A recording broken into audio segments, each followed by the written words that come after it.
Hello बच्चों, आज मैं तुम्हें इस वर्किंग मॉडल के द्वारा एचसीएफ निकालना सिखाऊंगी। एचसीएफ का मतलब क्या होता है? हाईएस्ट कॉमन फैक्टर, या हिंदी में उसे कहते हैं महत्तम समापवर्तक। तो समापवर्तक में कौन सा शब्द छुपा है? अपवर्तक। तो सबसे पहले हम जानेंगे कि अपवर्तक किसी संख्या की कौन सी संख्याएं होती हैं। तो किसी भी संख्या को जितनी संख्याएं विभाजित करती हैं पूरा वो कहलाती हैं उस संख्या की अपवर्तक यानी फैक्टर। जैसे मान लो 6 संख्या है और 6 को कौन कौन विभाजित करेगा? 6 को 1 भी विभाजित करता है, 6 को 2 भी विभाजित पूरा करता है, 6 को 3 भी विभाजित करता है और 6 खुद को भी विभाजित करता है। तो ये सारी संख्या क्या हो गई? 6 के अपवर्तक, यानी 1, 2, 3 और 6, ये क्या हो गए? 6 के अपवर्तक यानी फैक्टर। तो अब इससे तुम्हें एक बात समझ में आई कि एक सभी संख्याओं को विभाजित करता है, चाहे किसी के भी तुम फैक्टर निकालो, एक हर संख्या को विभाजित करता है। और दूसरा कौन सा? वो संख्या खुद। तो अब तुम्हें 2 फैक्टर्स तो हर संख्या के मिल गए। कौन से? एक और एक वो संख्या खुद। तो कभी भी फैक्टर निकालना हो तो सबसे छोटा फैक्टर तुम्हारा कौन सा आएगा किसी भी संख्या का? 1। और सबसे बड़ा फैक्टर कौन सा आएगा? वो संख्या खुद। और उसके बीच की जो संख्याएं होंगी वो उसके दूसरे और फैक्टर्स होंगे। तो ठीक है, तो चलो वर्किंग मॉडल के द्वारा हम देखते हैं कि संख्या के फैक्टर्स और कॉमन फैक्टर और हाईएस्ट कॉमन फैक्टर कैसे निकालते हैं। तो हमने मान लो कोई संख्या ले ली 4, ठीक है। अब इसके हमें फैक्टर्स निकालने हैं। तो देखो मैंने बताया था कि किसी भी संख्या को, एक तो हर संख्या को काटती है, तो एक सभी संख्याओं का फैक्टर है और वो संख्या खुद, ठीक है। तो वो अपने आप स्वयं को विभाजित करेगी। तो 4 के 2 फैक्टर तुम्हें तो वैसे ही पता चल गए, एक तो 1 और एक 4। तो इसमें सबसे बड़ा फैक्टर कौन सा है? वो संख्या खुद, और सबसे छोटा 1।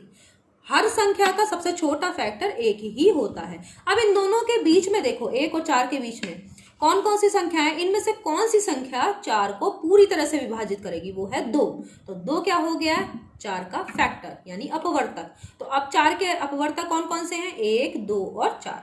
अब अगर हम कोई संख्या 6 ले लें और उसके फैक्टर्स निकालें, तो देखो इसके 2 फैक्टर्स तो इसके भी पता होंगे तुम्हें, 1 और 6, क्योंकि 1 सभी संख्याओं को विभाजित करता है और वो संख्या खुद। तो 1 और 6 हो गया। अब इसके बीच के देखो कौन सी संख्या ऐसी हैं जो पूरी तरीके से 6 को विभाजित करेंगी। तो एक है 2 और दूसरी है 3। अब इसके अलावा 4 या 5 तो पूरी तरह से 6 को विभाजित नहीं करते। तो फिर अब 6 के फैक्टर्स कौन कौन से हो गए? 1, 2, 3 और 6। अब देखो 4 और 6 के कॉमन फैक्टर्स कौन से हैं? कॉमन फैक्टर वो है जिन पर दोनों रबड़ बैंड है। ये देखो, ये 2 है, इस पर दोनों रबड़ बैंड है, यानी ये 2 जो है वो 4 और 6 का कॉमन फैक्टर है, और 1 भी, ठीक है। तो ये भी कॉमन फैक्टर है। अब इन दोनों कॉमन फैक्टर में से कौन सा हाईएस्ट है, यानी कौन सा दोनों में से सबसे बड़ा है? तो 2 ही तो है, 2 1 से बड़ा है। तो 4 और 6 का हाईएस्ट कॉमन फैक्टर कौन हो गया? 2। तो अब तुम्हें समझ में आ गया कि हाईएस्ट कॉमन फैक्टर कैसे निकालते हैं। अब हम कोई 2 और संख्याएं लेते हैं और उससे जानते हैं कि एचसीएफ हम कैसे निकालेंगे। तो तुम्हें और क्लियर हो जाएगा कि हम एचसीएफ कैसे निकालेंगे 2 संख्याओं का। तो देखो अब हम संख्या लेते हैं 5 और 8। तो देखो 5 के जो फैक्टर्स हैं वो कौन कौन से होंगे? 2 फैक्टर तो पता ही है तुम्हें, 1 और 5। 5 के फैक्टर हैं क्योंकि 5 स्वयं को विभाजित करेगा और 1 सभी संख्याओं को विभाजित करता ही करता है। अब क्या 2, 3, 4 इसके बीच की जो संख्या है इनमें से कोई भी 5 को विभाजित करता है? नहीं। तो 5 के फैक्टर्स कौन कौन से? 1 और 5 बस। अब 8 के फैक्टर्स देखते हैं। तो 1 तो होगा ही होगा और दूसरा होगा 8। अब इसके बीच के देखो कौन कौन से 8 विभाजित होता है। तो देखो 2 से विभाजित होता है और 4 से विभाजित होता है और उसके बाद 8 से। तो ये 8 के फैक्टर्स निकल आए जो ग्रीन रबर बैंड पे हैं, और ये है 5 के फैक्टर 1 और 5।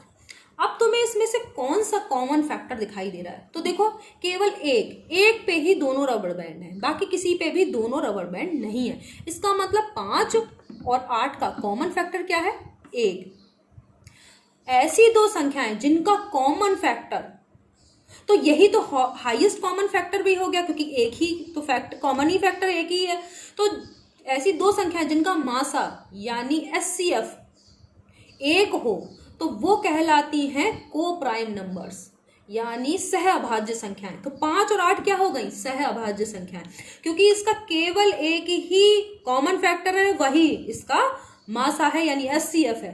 तो ऐसी संख्याएं जिनके की का जो HCF है वो 1 आता है, वो कहलाती हैं को प्राइम नंबर्स। तो 5 और 8 क्या हो गया? को प्राइम नंबर है, क्योंकि इसमें एक के सिवा कोई भी कॉमन फैक्टर या हाईएस्ट कॉमन फैक्टर नहीं है। मतलब हाईएस्ट भी यही है और कॉमन फैक्टर भी यही है। तो क्या हो जाएगा? ये दोनों 5 और 8 क्या हो जाएंगी? को प्राइम नंबर। अब हम एक और बड़ी संख्याएं लेते हैं और फिर देखते हैं कि उनका मासा कैसे निकालेंगे। मान लो हमने ले ली संख्या 12 और 18। तो 12 के अगर हम फैक्टर्स देखें तो कौन कौन से होंगे? 1 और 12 तो होगा ही होगा, ठीक है। अब 12 के तो तुमको एक और चीज फिर से देख लो कि सबसे छोटा अपवर्तक किसी भी संख्या का 1 होता है यानी फैक्टर, और सबसे बड़ा फैक्टर वो संख्या खुद। अब उसके बीच के देखो कि 12 को कौन कौन सी संख्या पूरी तरह से विभाजित करती है। तो देखो 2 विभाजित करती है, 3 भी विभाजित करती है, 4 भी विभाजित करती है, 6 भी विभाजित करती है, उसके बाद कोई नहीं। तो ये सब हो गए 12 के फैक्टर्स। अब हमें निकालने हैं 18 के फैक्टर्स। तो 18 के फैक्टर्स में एक पे तो तुम लगा ही दो रबर बैंड, और दूसरा किस पे लगाओगे? 18 पे, क्योंकि ये दोनों तो इसके फैक्टर्स होंगे ही होंगे। उसके बाद अब 18 के बीच में कौन कौन से होंगे? 2 18 को विभाजित करता है, 3 18 को विभाजित करता है, और कौन सा विभाजित करता है? 6 18 को विभाजित करता है, और कौन विभाजित करता है? 9 18 को विभाजित करता है। अब कोई ऐसा फैक्टर 18 का नहीं है। तो अब देखा कि इन दोनों में से देखो किस किस पे 2-2 रबर बैंड है। तो देखो एक तो कॉमन फैक्टर है ही है ना, 2 पे है दोनों रबर बैंड, तो 2 कॉमन फैक्टर हो गया 12 और 18 का। 3 भी है 12 और 18 का कॉमन फैक्टर, और 6 भी है। अब इनमें से 1 2 3 और 6 ये कॉमन फैक्टर हो गए। अब इन कॉमन फैक्टर में से हाईएस्ट कौन सा है? 6। तो 6 क्या हो गया? 12 और ये 18, इन दोनों का HCF क्या हो गया? यानी हाईएस्ट कॉमन फैक्टर या महत्तम समापवर्तक हो गया 6।